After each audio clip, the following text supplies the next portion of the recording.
WDAF, Kansas City. Dan Henry, WDAF Local News at 11. The outlook mild, but a chance for showers. Within the hour, the Black Angus restaurant was held up by 4 men, all of them armed, at 6015 Troost. Police are looking for them. Operation Barrier was placed in effect in an attempt to apprehend 3 or 4 young men who held up the McDonald's restaurant at 28th and Prospect earlier. St. Joseph's Hospital reports 1 person in critical condition tonight, the victim of a street shooting earlier at 3005 East 31st. Police have a pickup order for a known suspect in that case. It's been a day of violence in Kansas City. Police are close to solution in some of the cases. A 15-year-old boy was turned over to juvenile authorities this evening, arrested as suspect in the shooting death of 18-year-old William McCon, shot down on the street at 63rd and College this afternoon. Kansas City, Kansas police have a 30-year-old resident of that city in custody being questioned by detectives and the district attorney in connection with the death of 34-year-old Jerome Halloran. His gangland-style killing discovered this morning when his body was found under the 7th Street Bridge. His killing was witnessed, however, evidently taking place in another part of the city.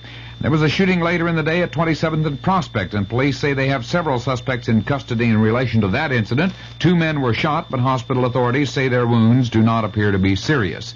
There will be no school tomorrow, as announced by Superintendent of Schools Dr. Robert Metcalf. And the reports on the 2-alarm fire in the 200 block of West 12th this evening have been filed, listing arson as the suspected cause. The fire department says it took 11 pieces of firefighting equipment, about 20 minutes to bring the blaze under control. News of the hour on the hour from American Information Radio. This is Richard Wall from Los Angeles, and at this hour, another subpoena has arrived at the White House, this one for tapes and documents relating to 64 more conversations by President Nixon and aides. Federal Judge John Sirica signed the subpoena at the request of Watergate prosecutor Leon Jaworski.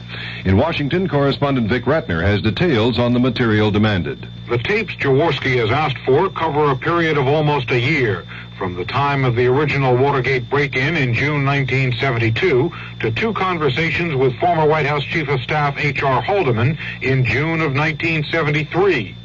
Prosecutor Jaworski says all the subpoenaed recordings are necessary and relevant to the Watergate cover-up trial this fall. Jaworski expects the president to fight the subpoena in the courts. The last legal battle over White House tapes took 4 months.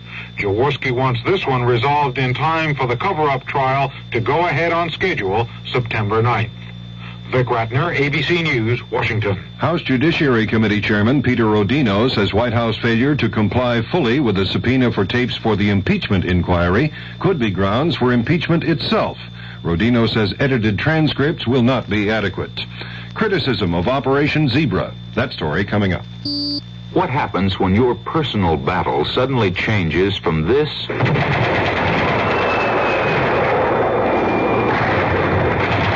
this? Well, I realize you spent the past 3 years on assignment in Asia, sir, but we just don't have any jobs right now that need that kind of training. Now, if you only had a diploma...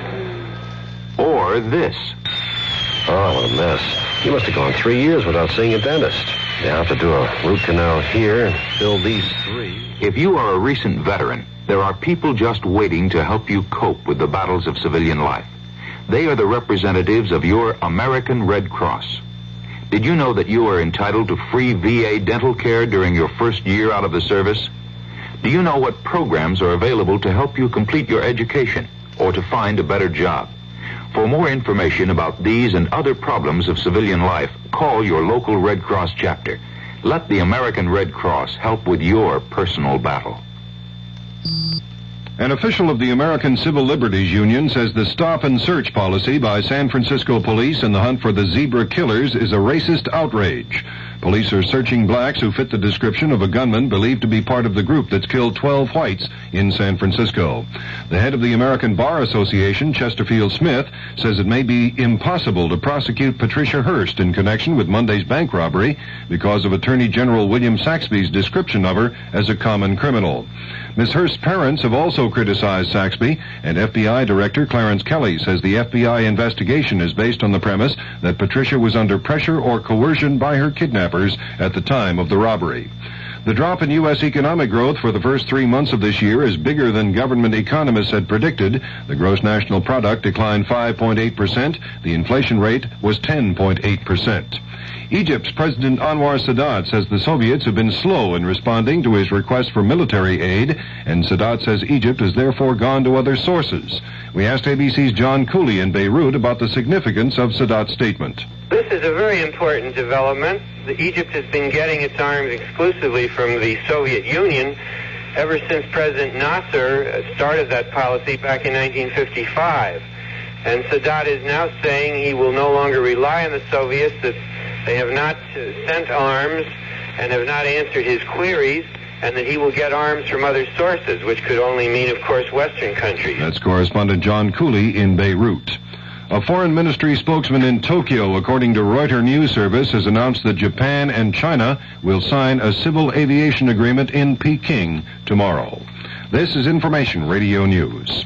From the Kurt Mears Sports Desk, the Kansas City Royals, hoping for a better-running Big Blue bus in Chicago than in Texas, meet the Chicago White Sox in a 3-game series beginning tomorrow. Veteran Betsy Cullen and French-Canadian Jocelyn Barossa share the first-round lead in the Dinah Shore Winner's Circle Open Golf Tournament. Forrest Fessler has a 5-under par 66 for a one-stroke lead in the first round of the Monsanto Open Golf Tournament in Florida, and Bruce Jenner, a former Graceland College athlete, won the decathlon competition at the Kansas Relays in Lawrence today. The Kansas City forecast partly cloudy with a chance for showers or thunder showers through tomorrow. The low tonight in the low 50s, the top tomorrow in the middle to upper 70s. Dan Henry, WDAF News. The CBS Radio Mystery Theater presents...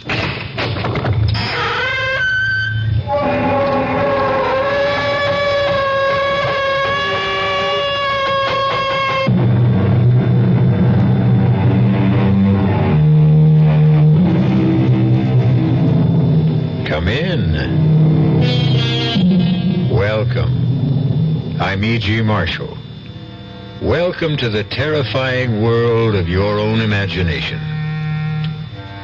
One day, a young man named Otis Manley Carter stood before a great work of art in the Metropolitan Museum in New York.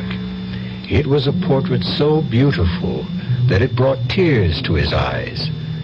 And Otis Manley Carter whispered, "I would give my soul to be able to paint like that." It was an idle remark, spoken without thinking, on the spur of the moment.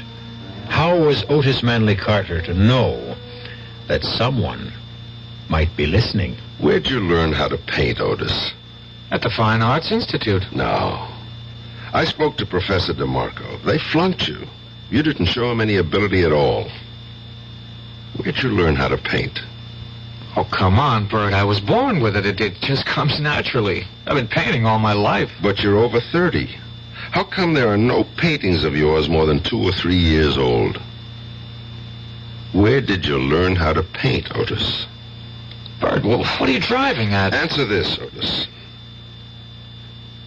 How come all the people whose pictures you painted are dead? Well, I don't Where'd you learn how to paint, Otis?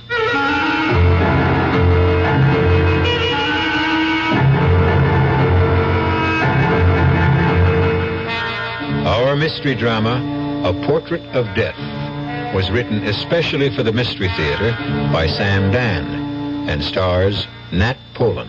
It is sponsored in part by the Kellogg Company, makers of Kellogg's Special K cereal, and by new sugar-free Diet 7-Up. I'll be back shortly with Act 1.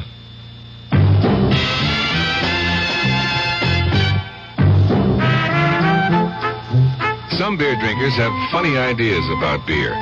They think beer improves with age, like wine. We'll find a brewmaster, though. You'll find a beer drinker who knows better. The Budweiser brewmaster says it all depends on how beer is aged. Just letting beer sit in lagering tanks makes it older, not necessarily better. That even goes for keeping a case around the house for a couple of months. But there is one kind of aging that's good for beer, the Budweiser kind, beechwood aging. In this kind of aging, something happens. It lets all the flavor of the choicest hops and best barley malt that go into Budweiser get through to you. Sure, it takes more time and trouble to brew Budweiser that way, but brewing beer right does make a difference. Anheuser-Busch, St. Louis. I've found the work to be really challenging, and I enjoy it a lot. If I didn't enjoy it, I wouldn't be in it. People. My orientation all my life has been, to help. I wouldn't have been in Red Cross if I didn't care, about people. People who care about other people. It's an opportunity for me to help other people and to see my efforts and my skill pay off. It's just a very rewarding feeling to think that some little thing you've done is going to help somebody else. It's the joy you feel when you help someone. People who help other people. It's like anybody involved with Red Cross programs. They want to volunteer and they want to help. They are just that type of person who will go out of their way to do anything for anybody at any time, and it carries over to the work they do for the Red Cross. It's like they're there when you need them. The people who are the good neighbor. The American Red Cross. I think that anything you know in this world, if you don't use it when it's needed, what good is it?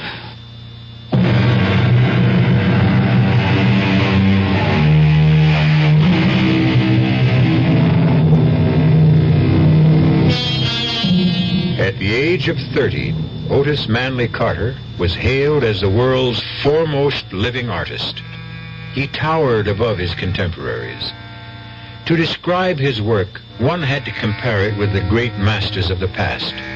No one, painting today, could breathe life into a portrait to match Otis Manley Carter.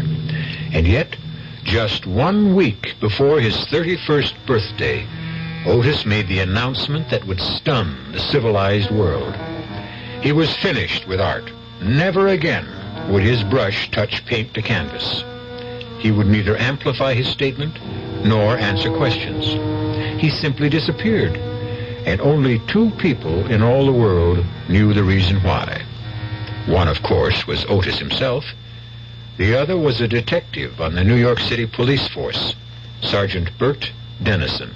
Bert, what are you doing? Just having a cup of coffee. We'll be late. Late? All I gotta do is put on my jacket, and that takes all of 15 seconds. I'm just so nervous. Why? Why? Do you know who's going to be there tonight? Well, sure. The governor, the mayor, celebrities, the news media, the critics. Lucy, I'm impressed. After all, the showing of a new portrait by Otis Manley Carter has the same impact as the World Series or a Super Bowl or a heavyweight champion fight. If you put brown sugar in coffee, do you save calories? Do you realize, Bert, that you and I are going to be sharing the spotlight with Otis? Well, you will, that's for sure. Oh, Bert, what does he see in me? Oh, come on, honey. No, I mean it. Well, let's see. You're pretty. Well, I'm not beautiful. And you're smart. But I'm not brilliant. What can I tell you? He's an artist. All artists are crazy. But the most fascinating women in the world are ready to throw themselves at his feet. Sis, you're pretty fascinating yourself. Thanks to you, Bert. Thanks to me? You sent me through college, and there were the trips to Europe. Well, I had to shape you up before I could marry you off. And it looks like you got yourself the grand prize, the great Otis Manley Carter. Oh, Bert, I want you to like him. Oh, I like him. He's so sweet, so kind. Except? What do you mean, except? Well, except every time he paints somebody's picture, it seems to me that person dies. What are you talking about? Now, tonight's portrait, that actress, Lila Beaumont, she just died suddenly, didn't she? But what does that have to do with... And in the last 5 years, he painted 4 other women. Not one of those women is alive today. Did you know that? No, I didn't know that. May I ask you how you knew that? I checked Mr. Otis Carter out. World-famous artist or not, I ran him through the ringer. Do you mean you actually investigated Do you Otis? think I'd let you marry him if I didn't? Oh, honestly, I don't know anyone who lives his job 24 hours a day. You never forget you're a policeman. I'm supposed to be on duty 24 hours a day, otherwise I'm cheating the taxpayers. Well, what are you trying to imply about Otis? Nothing. Nothing at all. Just an observation. idle observation.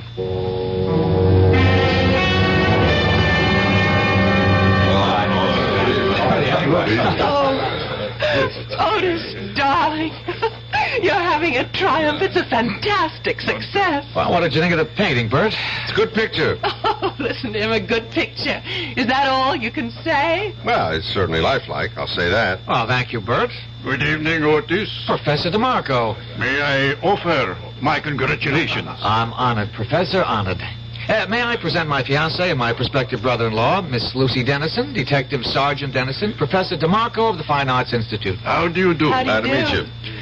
Otis, once again, you forced me to eat crow. Oh, come on, Professor, please. No, I was wrong about you, Otis. Wrong. And I don't care who knows it. Yeah, but the truth is, Professor DeMarco, you taught me everything I know.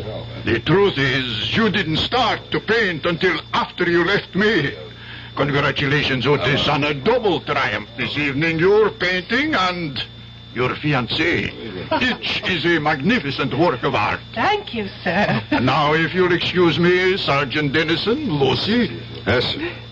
Well, he never got over it. And I don't think he ever will.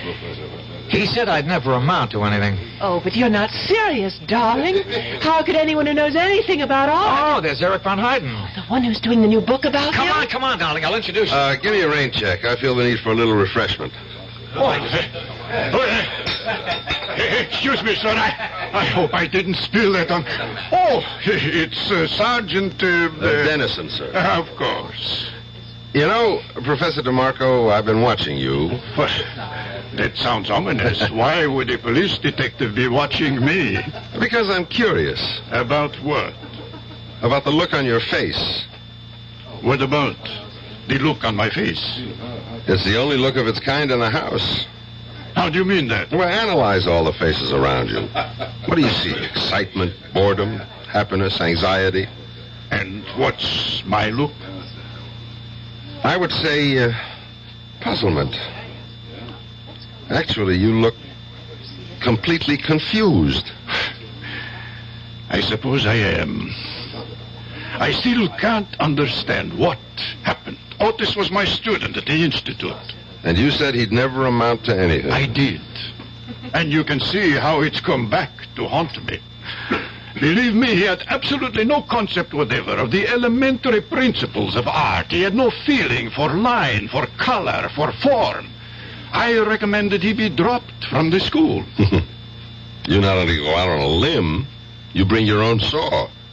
Well, 6 months later, he astounded the entire world with his portrait of that alderman's wife. The first of the Otis Manley Carter famous portraits. How do you account for that? Well, at first, I refused to believe he could paint like that. And maybe he doesn't. Maybe it's all done with mirrors. No. There are no mirrors, no tricks. I went up to his studio. He paints. But where did he learn? How did he learn? From whom? There must be an answer. Naturally. But can you even speculate? He probably sold his soul to the devil. You realize that isn't an answer? Of course. But it's the only one I can think of at the moment.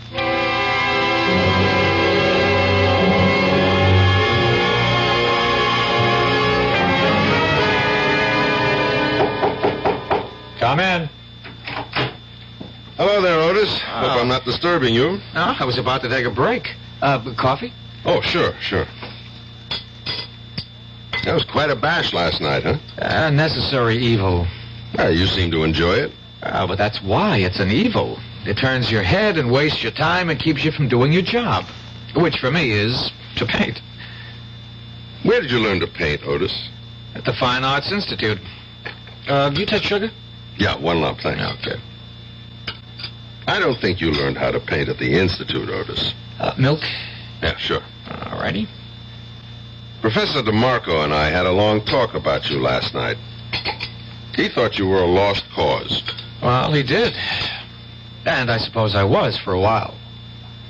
So, how did the ugly duckling turn into a swan? Well, some people are slow learners. DeMarco claims you just didn't have it. No, he was wrong. I always had it, but it was only in my mind. I was showing him nothing but meaningless blobs and dabs. They had to drop me from the school. Mm-hmm. Where did you study after that? Oh, nowhere. I just went to the museum every day. That's all? That's all. And then, one morning I was looking at some of the old masters, just worshipping at the shrine, as it were, and wishing and hoping and praying that one day I, too, could... Well, the most remarkable thing happened. Yes?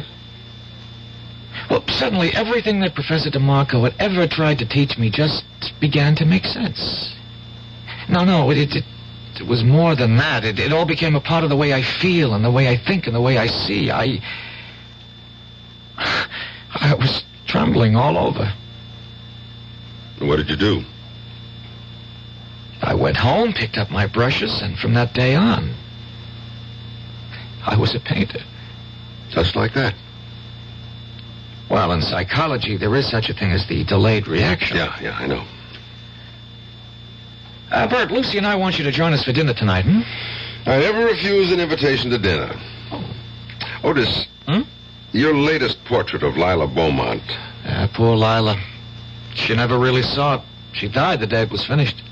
What did she die of? I don't know, Bert. I don't think anybody does.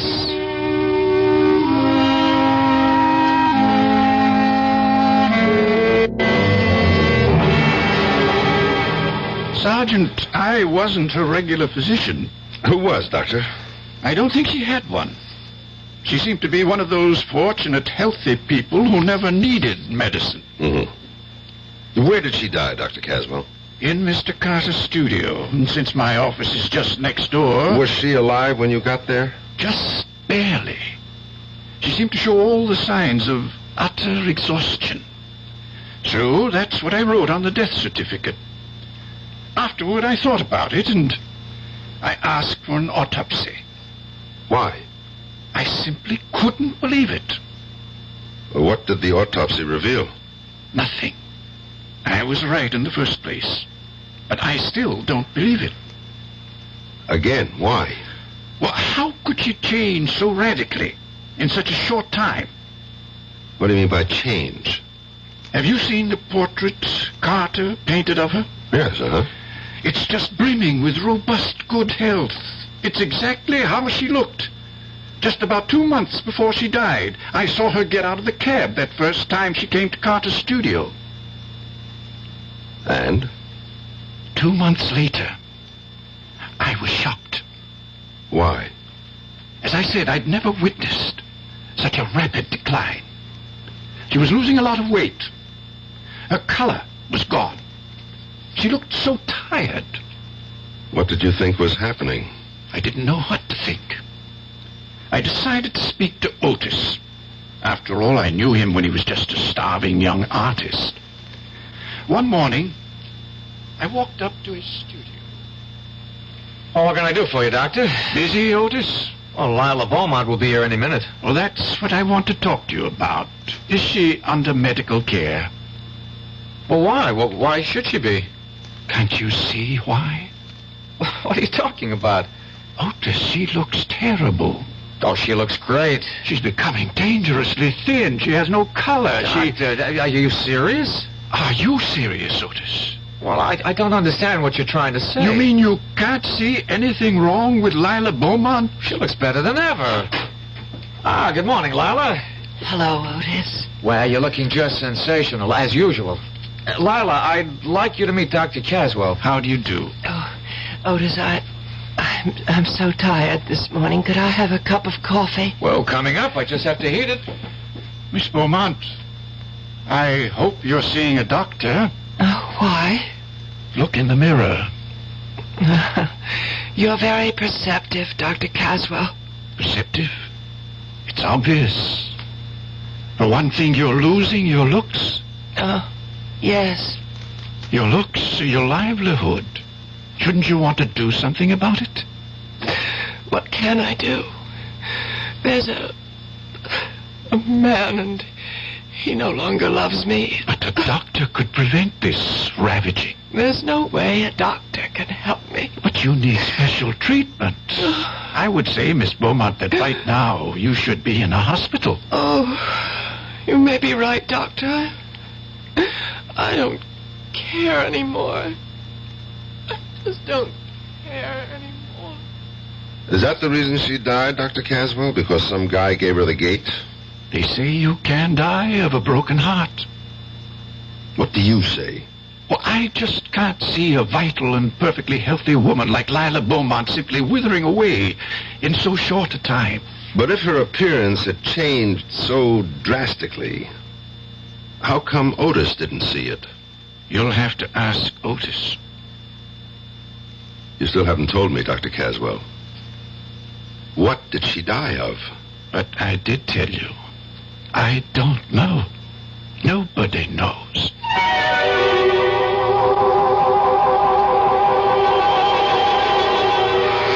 Well, what did she die of? And what, if anything, can it have to do with Otis Manley Carter? Detective Sergeant Dennison has a nagging, indefinable feeling. That's just the trouble. In most of the murder cases Bert has solved, the solution always began with a nagging, indefinable feeling. We'll see where this feeling leads when I return shortly with Act 2. And now another story of the ball and chain as Kellogg's Special K presents Veronica and Jack. Oh, Jeffrey, isn't this romantic? Out in a quiet lake at night with you rowing the boat. Yes, Veronica, it's really neat. Jeffrey, what was that? Frogs. Frogs that go bonk? They're pretty weird frogs. Oh, Jeffrey, you're such a card. You have a ball and chain like the ones they use in those Special K commercials. Yes, Veronica, it symbolizes my few pounds of extra weight. But I'm going to get rid of it. How? By exercising. You know, like rowing this boat and eating smart at every meal, starting with a Special K breakfast. You mean a 1-ounce bowl of high-protein Special K, 4 ounces of skim milk, orange juice, and coffee? Precisely. It's less than 240 calories, and it tastes delicious. It'll help me get rid of this ball and chain. I'll help too, Jeff. After all, we're all in the same boat. You have a ball and chain, too. Your happy ending could begin with the Special K breakfast from Kellogg's. The Veterans Administration helps people in little ways. A veteran, let's say, is trying to get an appointment. He's filed to go to school under the GI Bill. He's not getting any money, but he's entitled. Well, what's wrong with writing a letter saying that under the law, this man is entitled to receive $220 a month for attending school on a full-time basis? Believe it or not, he can take that letter with the little job, take it to the real estate people, and because he has an additional income of $220, although he isn't receiving it, it makes his chances of getting that apartment much better. And this is what I mean about the little things. Going beyond the duty every once in a while. Just go a little bit out of your way to help someone. That's my philosophy. To me, these are little things, but big things to that person. A big thing to that person. At VA, we try a little harder to help.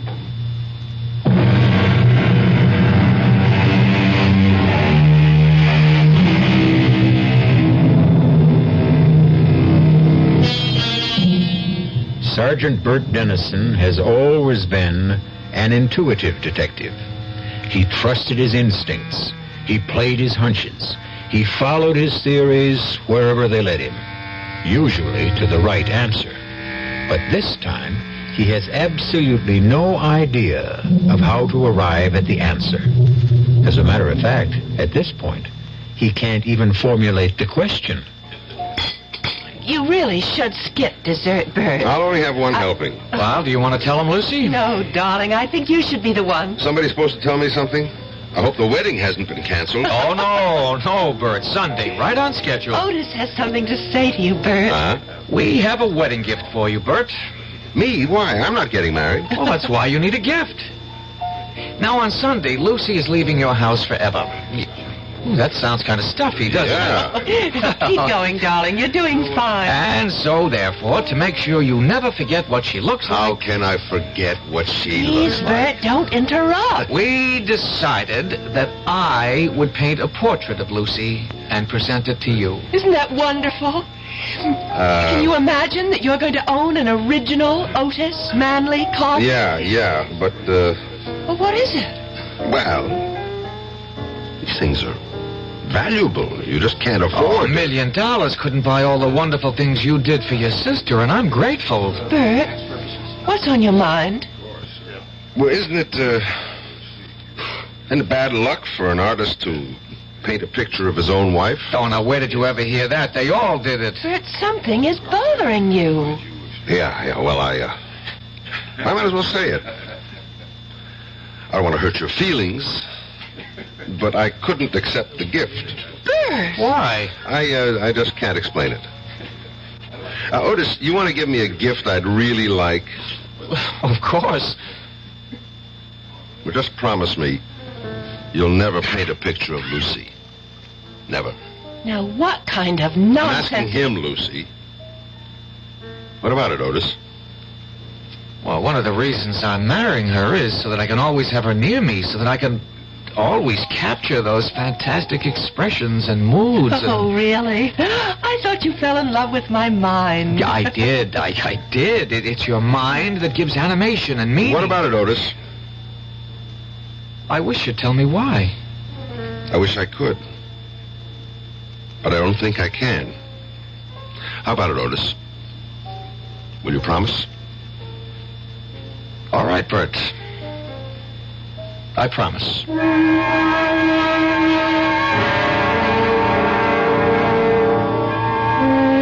Homicide, Lieutenant Callahan. Oh, nothing, dear. Just sitting around. Albany, just Bert Dennison. Oh, no. He used to be a million laughs. He isn't anymore. Just stares into space all day. That's so. All right, I'll tell him. You ought to get married, Bert. Puts a little zing in your life.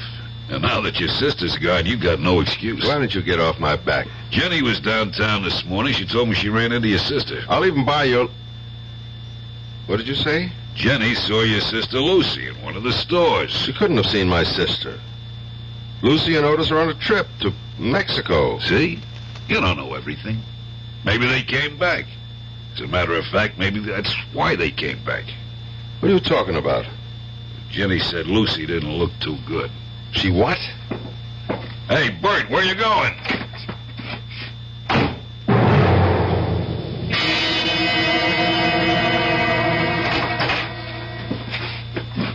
Bert! Yes, it's Bert.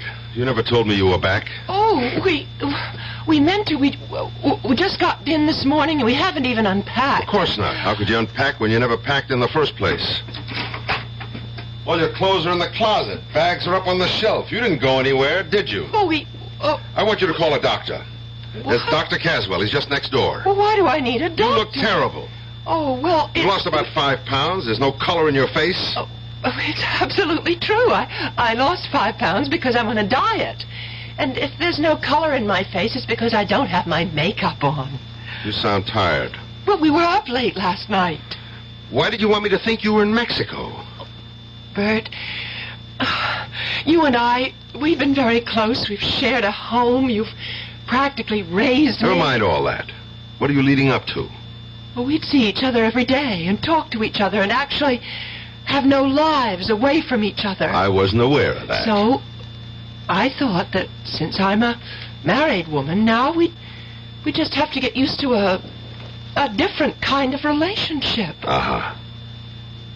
You can tell when I'm lying. I can tell when you're lying. Otis broke his promise, didn't he? What promise? His promise never to paint your picture. Well, how can you say that? Why don't I ask him? You can't ask him. He isn't home. All right, I'll wait. But he may be gone all day. Who rang the bell just before? Oh. Hi, Bert. How are you? Just fine. Just fine. You've been painting, I see. Anyone I know? Well, I haven't been painting exactly. I've been cleaning brushes, things like that. You know, chores. Why don't we go inside and see? Bert! Bert, if you walk into that studio, I'll never talk to you again as long as I live. If I don't walk into that studio, you'll be dead in a month. Bert! Oh, Bert, we wanted so much for you to have a portrait of me. Yeah, so I see. No, not yet. You don't see.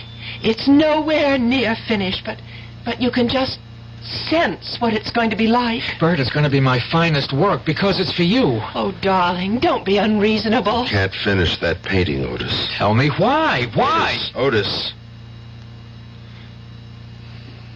For some reason, you kill the people you paint. What? Don't Bert? interrupt me. It's not easy to say this. And I can imagine what it must sound like, but... Otis, you've painted the portraits of 5 women. Every one of them is dead. But that has nothing to Each do with one died on the day you finished the portrait. Bert, have you any idea what you're saying? I know what I'm saying. And it gets worse. But it's true. What's true? Otis, the truth is you're not a painter. How can you say Please, such this isn't easy, sis. Just thank God that we're 3 people who love each other and can solve our problem together. Bert, how can you say I'm not an artist? DeMarco said you had absolutely no talent. DeMarco? He's a jealous old fraud. But he's right. When you came to him, you had absolutely no ability, no talent. How do you account for the fact that I create so many... paint, Otis. Bert. Hear me out, please. Somehow, and I don't even think you're aware of it, you have the ability to drain the life out of your subject and project it onto the canvas. Well? I just don't understand what you're saying. You're not aware of it. You didn't notice that Lila Beaumont was actually dying before your eyes, just as the others did before her. Bert, tell me this is a joke. No, it isn't a joke. Look at Lucy, Otis. She doesn't look ill. I honestly can't see anything wrong. Lucy, look in the mirror. Look. And then tell me there's nothing wrong with you. I don't have to look. I know. Then what I have been saying... It's just that... well, I've been worried. About what? About Otis. Darling, why? Oh, I'm afraid one day you'll get tired of me. Lucy. There's so many women who are after you. But you're the only woman I want. You know that. Yes, I know. But sometimes I can't sleep at night, and that's the reason that I'm not looking my best. No. The painting's the reason. And Otis, you must promise to destroy that painting. I can't do that. Then I will. Bert, put down that knife. Take your hand off me, Otis. Bert, don't hit him. I won't let you destroy my painting. And I won't let you kill my sister. Otis! Oh. Bert! Don't do that! Lucy, stop him! That takes care of that. Bert, you're crazy. Get up, Otis. I didn't hit you that hard. Look at what you did to my painting. Do you know what you've done? Yes, I destroyed the canvas. And look at your wife. Look at yourself, Lucy. Your color is back. Bert, you're a fool. If my color is back, it's because I'm furious. No, you've got your old vitality and strength. You'll be all right now, Lucy. Bert! There's really nothing we can talk about. I did what I had to do. And now let's forget it. Except for one thing, Otis. Promise me your word of honor that you'll never try to paint Lucy's portrait again. But I can't I'll put it this way, Otis. If you ever try to paint her portrait, I'll kill you.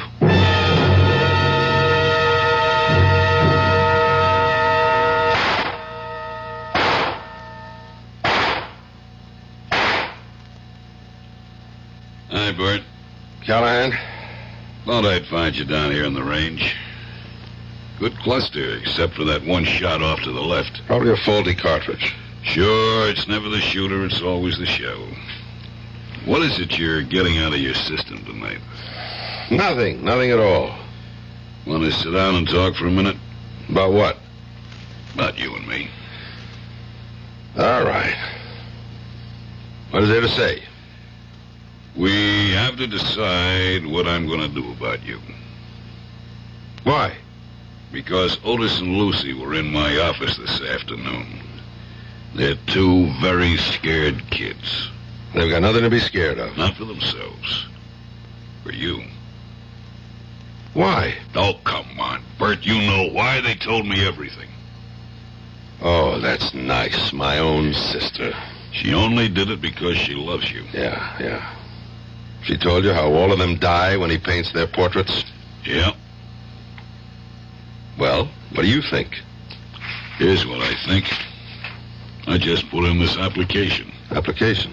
For your leave of absence. But I'm not... Yes, you are. It'll all be done quietly, and when you're better, you can come back to duty as if nothing happened. Where am I supposed to go? There's a private sanitarium.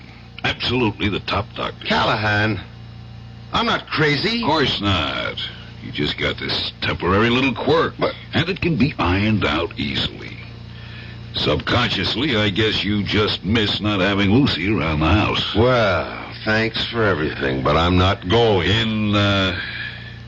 In light of what happened in the studio this morning, I'm afraid your choices are limited. Callahan! Is it the quiet, private sanitarium, or do we have to put you into the city hospital for observation? Callahan, what are you telling me? I'm telling you to hand over your revolver.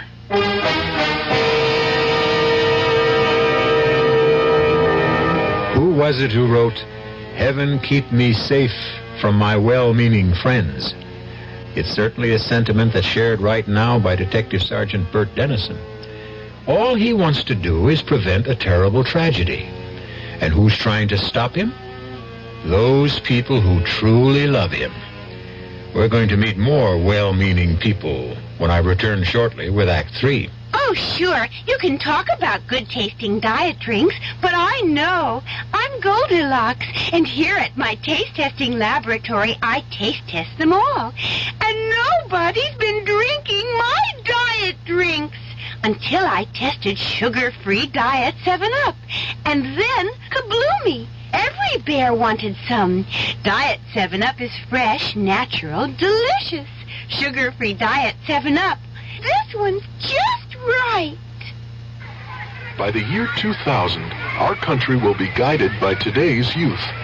Learning how our legal process works should start now through involvement, like working to register voters, helping to elect candidates, campaigning, and voting. Law Day, May 1st, urges young America to lead the way, help preserve good laws, help change bad laws, help make better laws. A public service announcement of the American Bar Association and your state and local bar associations. Young I may be, but still I'm a man. Just turned 18 and I'll do what I can. Find me a place where I can be me. Get ready for life, be free and the sea. Oh, where do I go from here? Oh, where do I go from here? I'm finished with school, but what lies ahead? Don't wanna get trapped, wanna feel free instead. All over the world, there's so much to do. The call of the sea, don't you hear it too?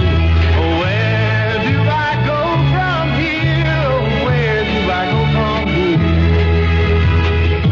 What about the new Navy?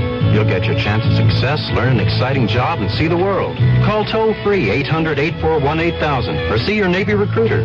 Be someone special in the new Navy. I know where I'm going from here.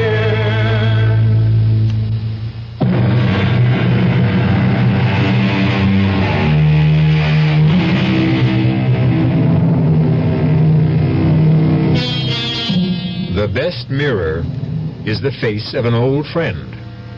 Sergeant Dennison stares at Lieutenant Callahan. Stares at the look on Callahan's face. It's a strange look. A look that's a mixture of pity, concern, and fear. And suddenly Dennison realizes that this must be the same look that showed so often when he knew he had to arrest a suspect who might turn out to be criminally insane. I have to have your service revolver, Bert. Want to put the cuffs on me too, Callahan? Cut it out. Why not? It's a pinch, isn't it? It's nothing of the sort, and you know it. Now look, Let's go to your apartment, pick up some stuff, and I'll drive you to this place myself. Tell me something, Callahan. Don't you want to hear my side of it? Bert, you slugged your brother-in-law, you slashed the painting. So? That's violence. You and me, we never used violence in the line of duty? Justified force. Slice it any way. Why am I wrong this time? Because what you say is crazy. Callahan, you and me, we're not the new breed of college cops who know everything, but still we're very careful about that word crazy. You mean you really believe Otis kills people by painting their portraits? Yeah. Quit fighting me. Work with me. How? Let's go out and get some expert testimony.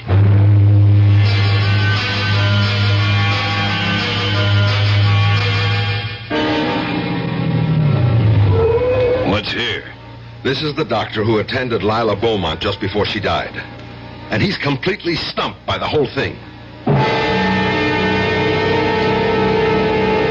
Yes, I was dissatisfied with the cause of death. Dr. Caswell, you said you didn't believe she could change so radically in so short a time. I did say that. You also said you couldn't see how a splendid physical specimen like Lila Beaumont could just wither away. Yes, I remember I did say that, too. And even though you signed a death certificate which listed exhaustion as the cause of death, nobody really knew what she did die of. Well, I've since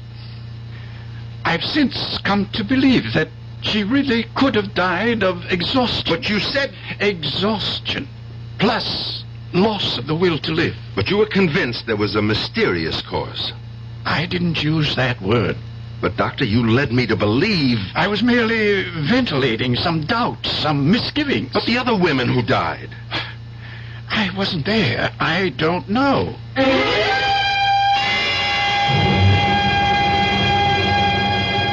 You told me, Professor DeMarco, that Otis had no concept of the basic principles of art. I did. No feeling for line, form, color. I think I said something like that. And since those things can't be learned, there was no way he could become a painter. Oh, it's a relative thing. Well, you even went so far as to say the only way he could have learned them was if he'd sold his soul to the devil.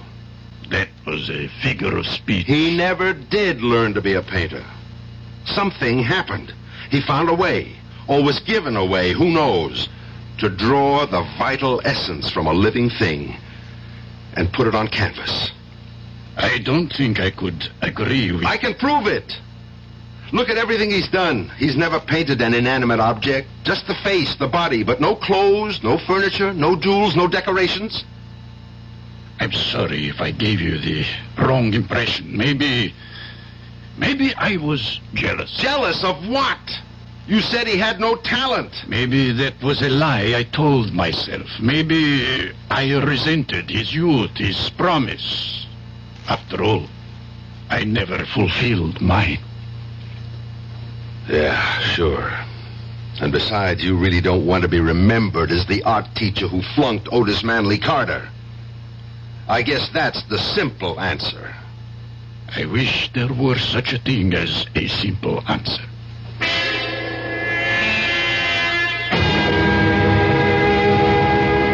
Well, Bert, you've got to admit it's really a comfortable room with a great view of the ocean. And you've even got a refrigerator. Yeah. What happens now, Callahan? Well, starting tomorrow, the doctors will begin working with you. You'll be straightened out in no time. I see. I'm the one who has to be straightened out. That's how it is. Even if I happen to be right. Those are the rules of the game, Bert. But I'm not crazy, Callahan. You and I know what crazy is. Crazy is when most people don't agree with you. You're a big help. I'll come up and see you this weekend. I can hardly wait. I better ring for the guy to come let me out. What do you mean you got a ring? Well, door's locked from the outside. Huh? It doesn't mean anything, Bert. It's just routine. I mean... Yeah, I know what you mean. I might as well be in jail.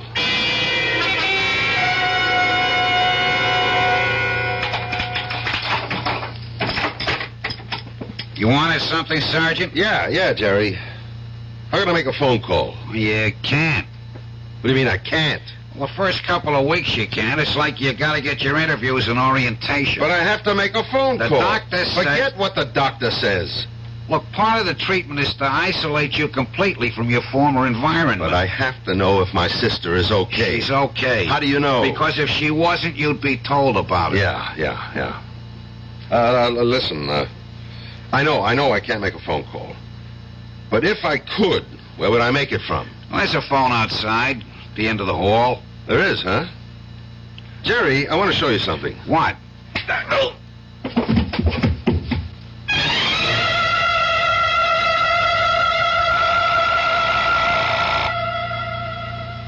Come on, Lucy. Answer it. Answer it. Hello? Lucy. What? Lucy. Yes, I'm Lucy. Who's this? It's me, Bert. Who? Bert. No, Bert isn't here. Could you call back later? Lucy! Oh, my good Lord.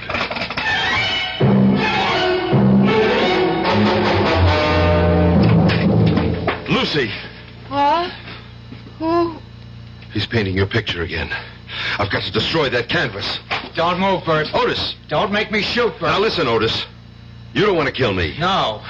I'd only want to hit you in the foot, but I'm a bad shot. Now, please, Bert, just stand still. What are you doing with a gun, Otis? That's not your style. Callahan called us. He said you'd broken out of the sanitarium. He wants me to phone him if you show up here. You're killing Lucy. Look at her. Bert, I don't know what's gotten into you. Is the painting almost finished? What business is that of yours? What more has to be done on the painting? I just have to finish her mouth. And when you do, she's going to die. How can you believe... Do you love her, Otis? You know I love her. Destroy the painting. I can't. I can. I'm warning you, Bert. I'm going to walk into your studio, and I'm going to destroy that painting. You take one step and I'll shoot you. I'll just have to take the chance. I've still got 5 bullets in the gun. All of them can't miss. Otis, look at Lucy. Look at her. She's dying. That isn't true. You don't want to see it. If I could prove you're killing her, would you destroy the painting? How could you prove such Would you destroy the painting? Yes. Let's go back into the studio, Otis. Oh, no, it's a trick. You've got the gun, Otis. What are you afraid of? Come on. All right, you just stand near the wall. You keep far away from my painting. It's beautiful. Then why do you want me to destroy it? Because it is Lucy. Why did you bring me in here to prove? That you kill a living thing when you paint it. On the windowsill, Otis, that flower, that geranium, paint it. Sure. I'll put the gun down and pick up the brush and you'll jump. You're afraid. You're scared. You're crazy. What you're saying is crazy. Here's your chance to prove it, Otis. Paint that flower. And if nothing happens to it, I promise, I'll go away quietly. Well? I will.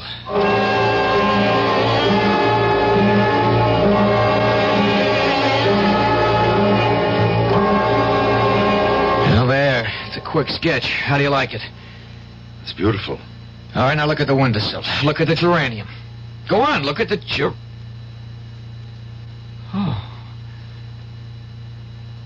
Oh, no, Bert, what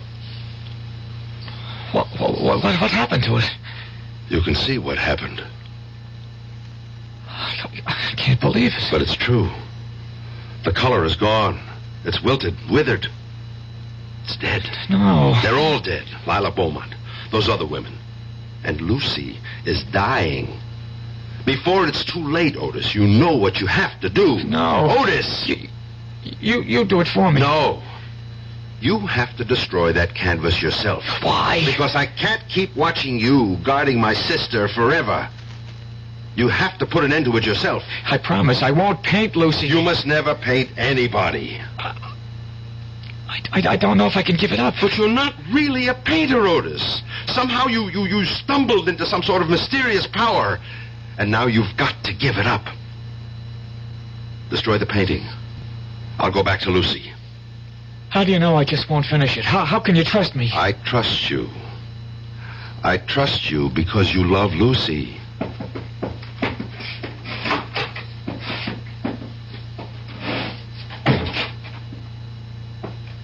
Lucy? Lucy. Hmm? Who is Lucy. it? Oh, Bert. Oh, I must have been napping. Oh, I feel so refreshed. Yes, you're looking better. Bert, what are you doing here? You're supposed to I know. I'm supposed to be crazy. Don't worry about it. Otis, Bert's here. Shouldn't we... No. Everything's all right. I better go straighten everybody out. Especially Callahan. Painting? Is it my imagination or... What happened to the painting? I, decided to give it up. Otis, how could you? Will you love me even if I'm not a famous painter? But, darling... Sure she'll love you, Otis. She'll love you even more.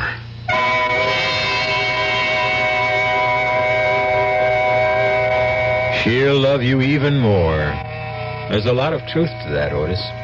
A woman in love with a famous man has a problem. She wants him all to herself, but she is forced to share him with the entire world. And you ladies in our audience might think about it, too. If you're married to a man who doesn't seem to be going anywhere special, look on the brighter side. Just think. You can have him all to yourself. I'll be back shortly. Hi, Ms. Goldilocks here. Professionally taste-testing diet drinks can be very difficult, but I've just had to bear with it. Then I found sugar-free Diet 7-Up.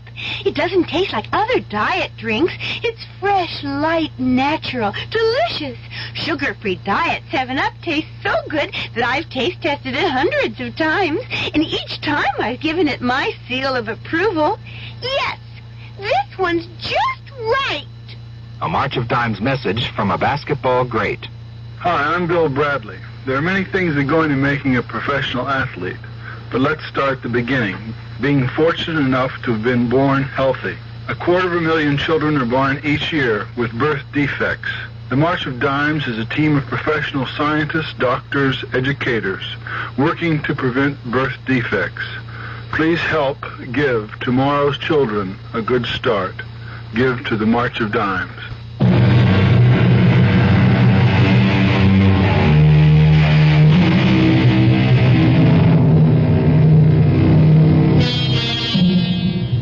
What killed those women? A coincidence of real and fancied illness? Or can an artist really drain the life from a living creature and transform it to canvas? Certain primitive tribes agree. It's taboo to create a likeness. Maybe they know what they're talking about. Our cast included Nat Polan, Marion Seldes, Jack Grimes, Jackson Beck, and Roger DeKoven. The entire production was under the direction of Hyman Brown. And now, a preview of our next tale. I told you I burned it. And you know that's a fairy tale that no one will believe. I don't care whether you believe it or not. Now, are you coming with me? Where? To talk to your Colonel Blake. He won't see you. Oh, I think he will. Goodbye, Carol. It was nice knowing you. I think. You will kindly step back into your room, Monsieur Feeling. Now, wait a minute. Move. I am Major Simonovich. Oh, of the Gay Payou or the NKVD? It does not really matter. What matters is that you and I have something to discuss. I warned you. Yeah, sure you did. I do so dislike dealing with amateurs. This is strictly a business. You mean you want to make a deal with me? Correction. I mean you would find it wise if you wanted to make a deal with us. For the paper? Exactly. Where is it? No, not so fast. Not so fast. You spoke about a deal? You give us the paper, we give you your life. Radio Mystery Theater was sponsored in part by Anheuser-Busch Incorporated, brewers of Budweiser. This is E.G. Marshall inviting you to return to our Mystery Theater for another adventure in the macabre. Until next time, pleasant dreams.